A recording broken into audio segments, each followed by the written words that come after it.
Hello，大家好，歡迎嚟到再讀一本，我係 Gavin。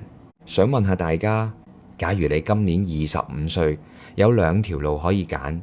第一條路，揾份人工高、福利好嘅工，有錢供到層樓，只要一直做到65歲就可以退休，人生路線非常清晰。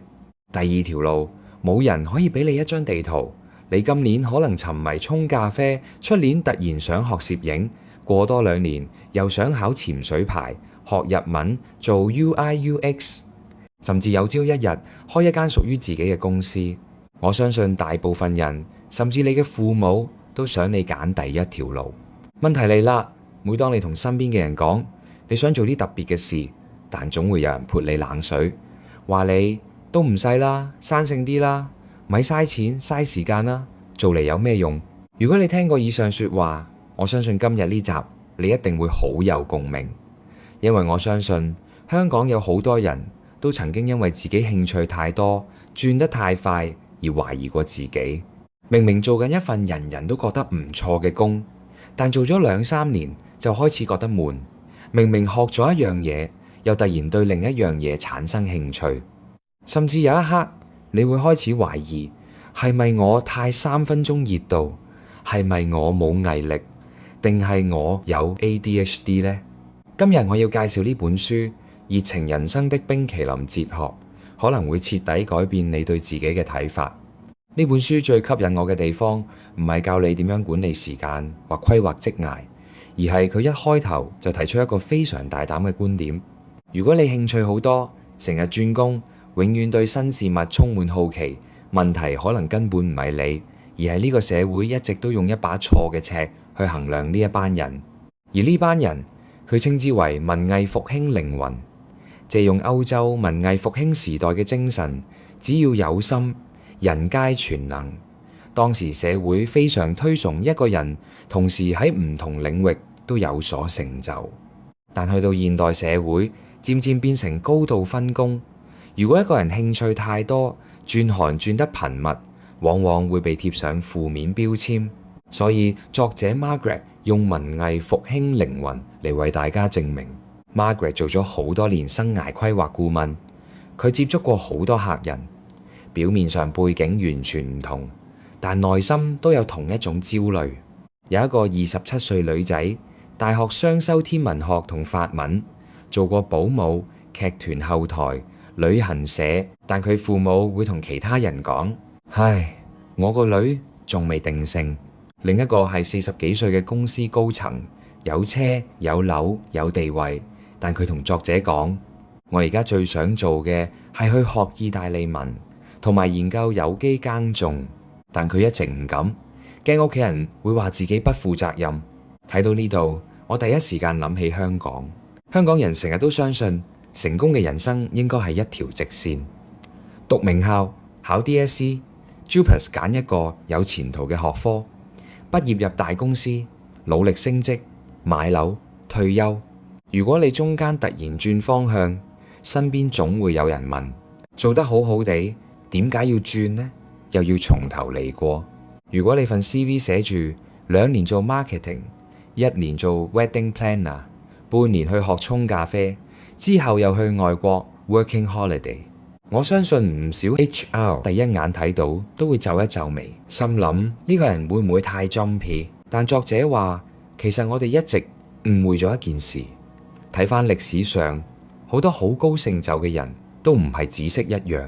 最經典嘅例子當然係達文西，大家都知道佢畫《最後的晚餐》、蒙羅麗莎，但其實佢仲識人體解剖、水利工程、飛行器、武器設計，幾乎乜都研究。仲有美國建國元勳富蘭克林，佢係外交官、科學家、作家，仲發明咗避雷針。如果達文西今日喺香港見工，我懷疑 HR 睇完佢份 CV， 第一句會係：達先生，你啲 experience 好似有啲散喎，聽落好荒謬。但其實我哋今日就係用緊呢把尺去錯誤衡量呢班多面向發展嘅人才。文藝復興靈魂最大嘅痛苦，從來唔係冇選擇，而係每一個選擇都好吸引。有人想學日文，又想學 vocal，想創業，但又唔想放棄穩定收入。今日想寫書，聽日又想學拍片，每條路都想行，結果每條路都行得唔遠。所以先唔好急住做選擇，先問自己一個更重要嘅問題：你究竟係根據乜嘢去做選擇？作者要大家先做3個練習。第一步，先揾出目前最在乎嘅5個價值，例如自由、家人、創造力、成長、財務安全。因為好多時我哋以為自己追求緊夢想，其實只係追緊社會認為成功嘅目標。第二步，將人生唔同範疇重新排序：健康、事業、家庭、金錢、人際關係。究竟現階段邊樣先應該排第一？作者提醒我哋，人生唔係所有事情都要同時做到最好，而係要知道呢一刻乜嘢最重要。第三步，作者請你想象一下，你喺自己80歲嘅生日會，同你最 close 嘅人會點樣形容你？佢唔係想你幻想自己有幾成功，而係想你發現你真正想留低嘅，到底係一種身份、一份成就，定係一種活法？當你完成呢3個練習，你開始知道自己重視乜嘢，現階段應該先做好乜嘢，而有咗呢個方向，作者先正式拋出全書最重要嘅概念——四式冰淇淋哲學。大家想象一下，你行入一間雪糕店，櫃入面有30幾種口味，抹茶、士多啤梨、開心果、朱古力，每一款你都想試，但職員同你講，你一世人只可以揀一種口味，以後永遠唔可以轉價啦。你即刻好驚，唔敢揀，因為對文藝復興靈魂嚟講，最怕嘅唔係冇得擇，而係一揀咗就好似要親手放棄其他所有可能性。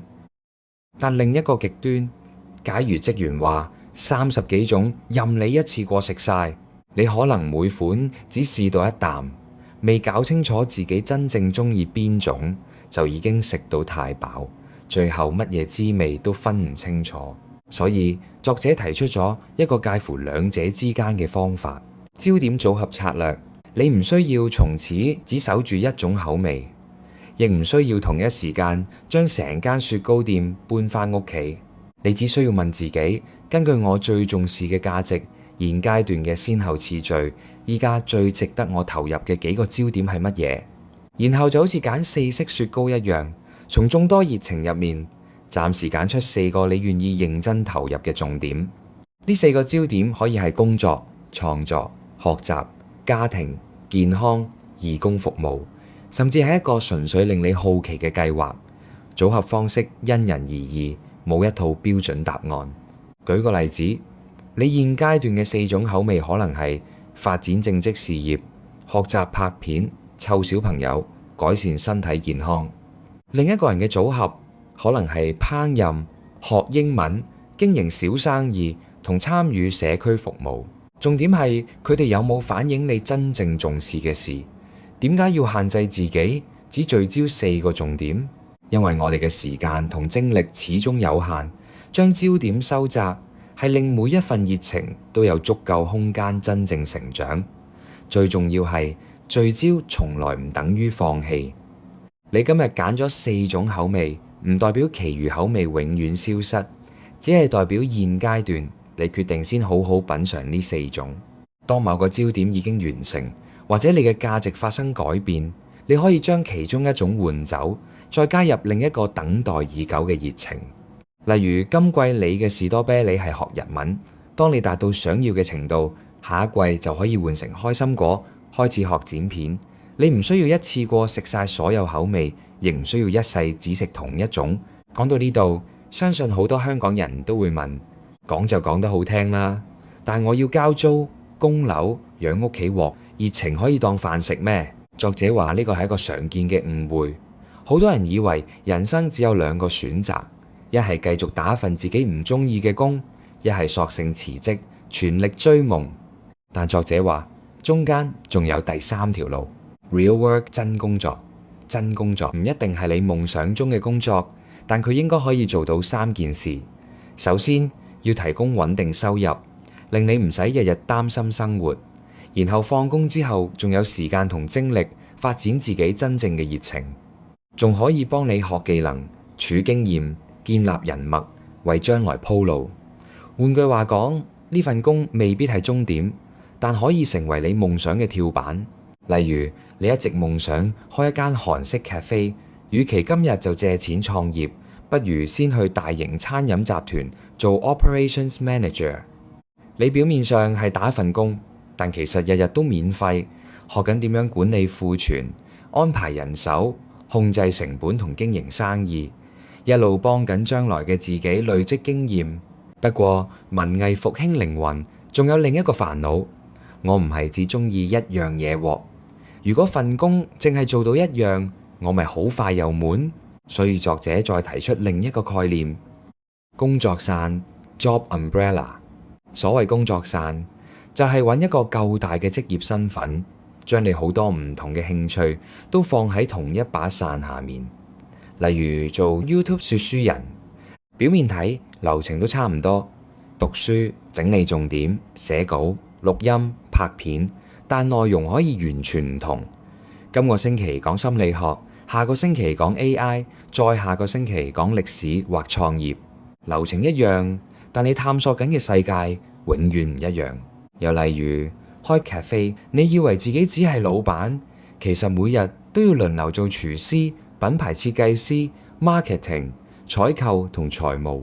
對一般人嚟講可能好辛苦，但對文藝復興靈魂嚟講，反而每日都有新挑戰，先至做得開心。等等，咪住先。有人會話，等我讀完 master 先啦，等我考埋證書先啦，等我準備好先開始啦。作者提醒咗一個特別容易中嘅陷阱，阻住你嘅往往唔係能力，而係你以為一定要準備到100分先可以開始。佢會用反向流程圖去幫自己，唔好由我而家識乜開始諗，而係由終點倒推。你想1年後成為 YouTuber， 第一步唔係去讀10幾萬嘅課程，而係先拍第一條片。唔係即刻考專業資格，而係去上網睇教學，約前輩飲杯咖啡，做第一個作品。好多能力唔係讀翻嚟，而係做翻嚟。你唔需要等夢想養到你，先至開始追夢。正正係你今日做緊嘅工作，已經可以成為你未來人生最重要嘅養分。如果你仲後生，請千祈唔好咁快將自己定型。18歲唔需要決定未來40年。與其不停問自己我一世想做咩，不如問下一步我可以學到乜？呢個選擇可唔可以令我接觸更多可能性？讀書同第一份工都唔係終點，而係探索自己同累積能力嘅開始。例如揀大學科目，如果你好多興趣，可以揀一個比較廣闊嘅學科，或利用 major 同 minor 嘅組合，建立思考能力同探索興趣。返工都一樣，將工作當成一個觀察世界嘅地方，學公司點樣運作，前輩點樣處事，行業點樣賺錢，甚至觀察自己到底中意乜，唔中意乜。真正嘅成長好多時唔係喺課室，而係喺現場。想做飛機工程，不妨先去航空公司工作；想做電影，就去片場做 assistant。年輕最大優勢，從來唔係你知道自己想做乜，而係你仲有時間慢慢試、慢慢學、慢慢修正方向。去到全書最後，作者提醒我哋停止因為自己與眾不同而向世界道歉。真正需要改變嘅唔係你，而係你一直用嚟衡量自己嘅舊標準。我哋從小跟住一套寫好嘅教育系統走，久而久之，我哋相信咗唔專一代表未定性，人生轉彎代表失敗。但呢啲只係上一代舊世界嘅智慧。今日呢個 AI 年代需要嘅唔再係最專一嘅人，而係識得學習、跨界、適應同整合知識嘅文藝復興靈魂。你唔係一隻失敗嘅鴨仔，你只係一隻被放錯標準嘅天鵝。你嘅好奇心唔係阻礙，熱情唔係缺陷，廣泛嘅興趣亦唔代表3分鐘熱度。只要學識用4式冰淇淋去聚焦，用真工作支撐生活，用 Job Umbrella 整合熱情，再勇敢寫出屬於自己嘅人生劇本，你會發現人生本來就容得下好多種味道。有個黑人桂冠詩人，同時係民權運動者 Maya Angelou 曾經講過，有人教年輕人小心啊，唔好變成18般武藝但樣樣都唔精嘅人。呢句係我聽過最愚蠢嘅說話。你可以18般武藝樣樣精通，只要你願意投入足夠嘅智慧、活力同熱情。由今日開始，你唔需要再勉強自己活成其他人期待嘅樣。真正精彩嘅人生，從來唔係只有一條路，而係你終於有勇氣活成最真實、最多元、最好奇嘅自己。歡迎大家留言同我分享你嘅故事。如果覺得今日分享呢本書對你有啟發，記得幫手 CLS。下次再同大家再讀一本。拜拜。